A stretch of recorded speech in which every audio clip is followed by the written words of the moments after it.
Hey everybody, this is a full body mobility practice today. So start standing, have your feet hips distance apart or wider if it feels better.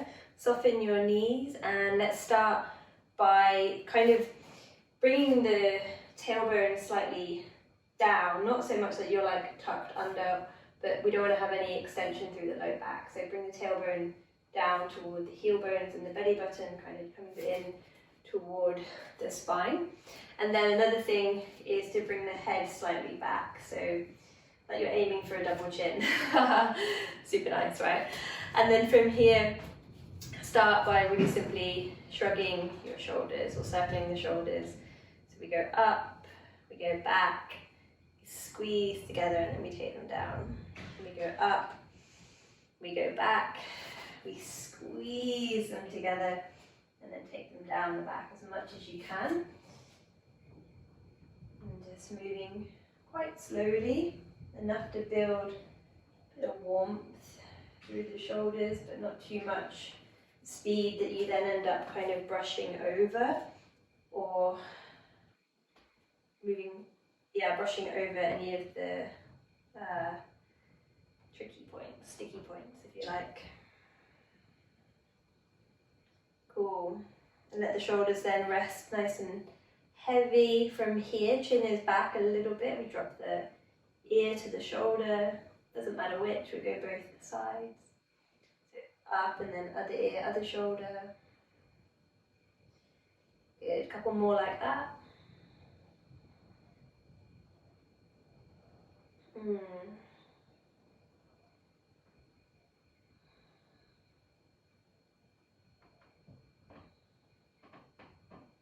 Good, and then head to center, drop the chin, and then lift the chin a little bit, look up, drop the chin,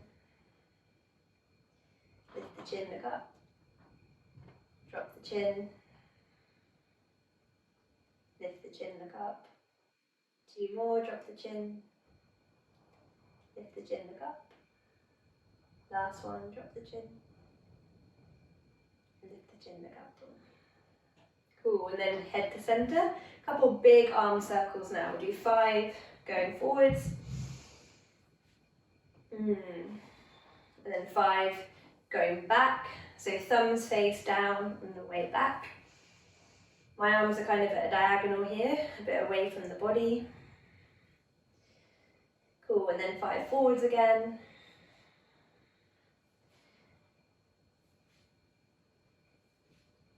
Great, and then 5 going back.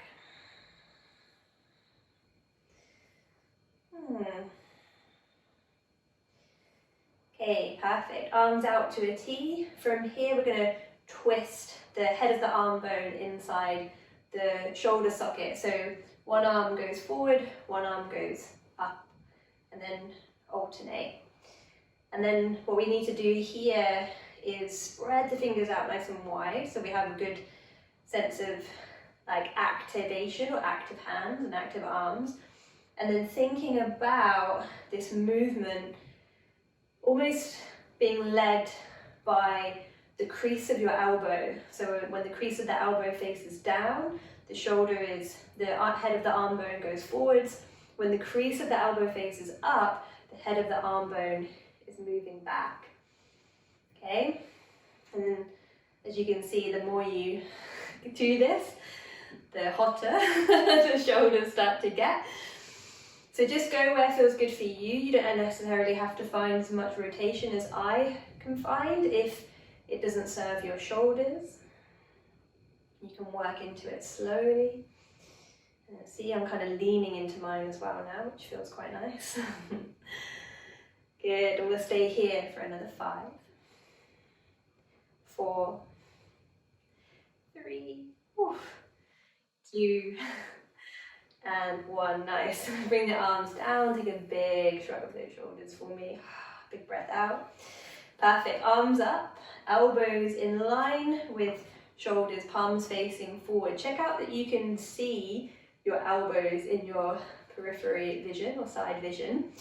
Keep those hips as still as you can make them as you now start to twist. So do this relatively quickly. Breathing nice and deeply. Again, elbows in the vision of the side vision, periphery vision. Again, elbows in your vision. And the hips staying nice and still. Whew. Twisting for me is like probably the hardest to do. I don't know why do you know why? My upper back is very tight. Okay, alright, and then let the arms rest. Take a shrug of the shoulders. Awesome. Now we're going to hit the ground to do hips. So come onto your hands and your knees, so all fours and 4-point kneeling. And then from here, we want to make the arms nice and long. Draw the shoulders away from the ears.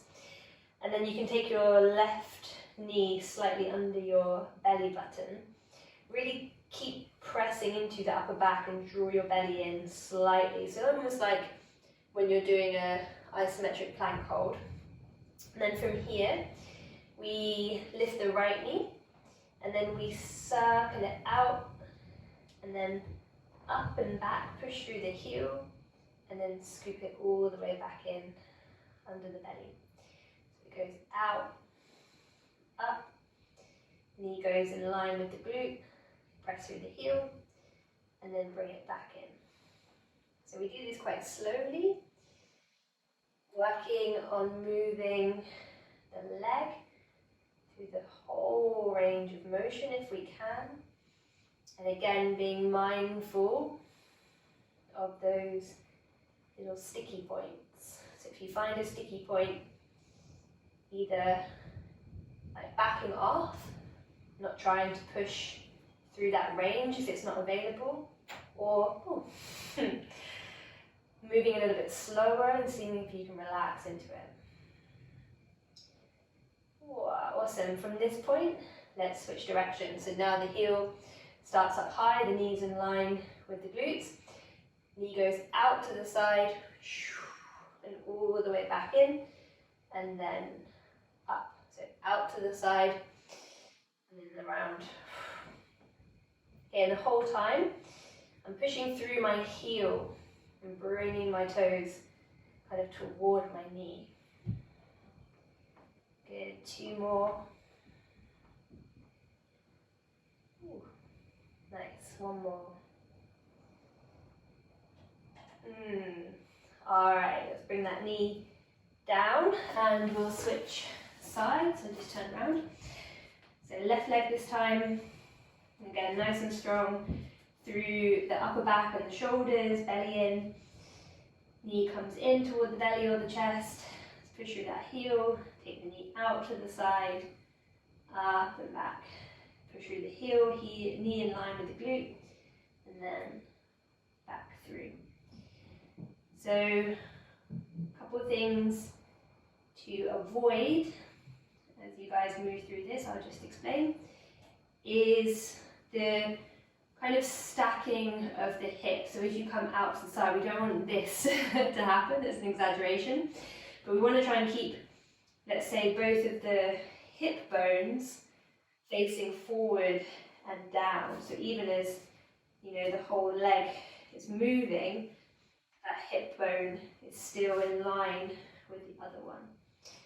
Ooh. All right, let's switch directions. Other way around. And so actually the more range of motion you have through your hip, the harder this sort of movement can be, because you tend to find you have less control. Sometimes it's definitely better to be a little bit more rigid than it is to be hyper flexible in the joint. What we want is to have really good full range of control over the joint. Last one. Ooh, awesome. And then from here, let's do a couple of rounds of cat and cow or spinal waves. So nice and slow. Let this movement begin and end in your hips. So lift the tailbone, lengthen the belly, to lift the chest as you inhale. And then scoop that tailbone down first, in between the heels or the knees, round through the low back, mid back, upper back, and then bring the chin to the chest. Good. Inhale, lift the tail, lift the, lengthen the belly, lift the chest. Exhale, draw that tailbone down, round through the spine, incrementally, chin into chest. Cool. Nice. And then seeing as we're here, we'll go for the wrists now. So let's lean forwards and then back a couple times. Spread those fingers out nice and wide. And then turn the fingers outward. Lean side to side. You can lift the heel of the hand off if you need to.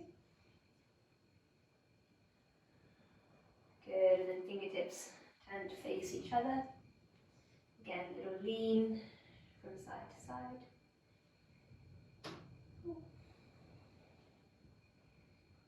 And then last one, this one might be a bit much for some of you, so you can either repeat one of those or come to the fingers facing you. Maybe lean back a little bit and take the heel of the hands off. Good, and then back. Bring the hands back to face forward now, and we'll just flip them over quickly one at a time. So a little bit of pressure on the front of the hand, bringing the wrists into your flexion. Good, and then last thing is coming to kneeling. Take a moment here to pause with the toes tucked under, so it's a little moment for the feet and for the ankles. Take a breath.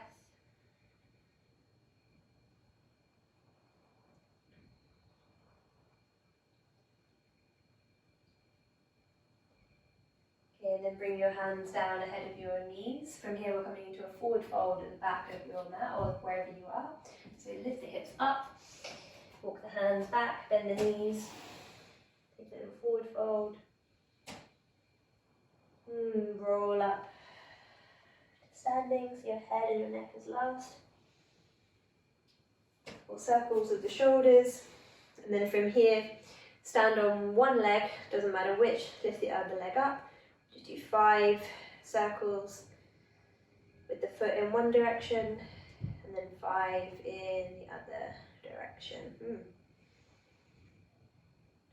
And then release, other side, lift the leg, 5 circles in one direction, and 5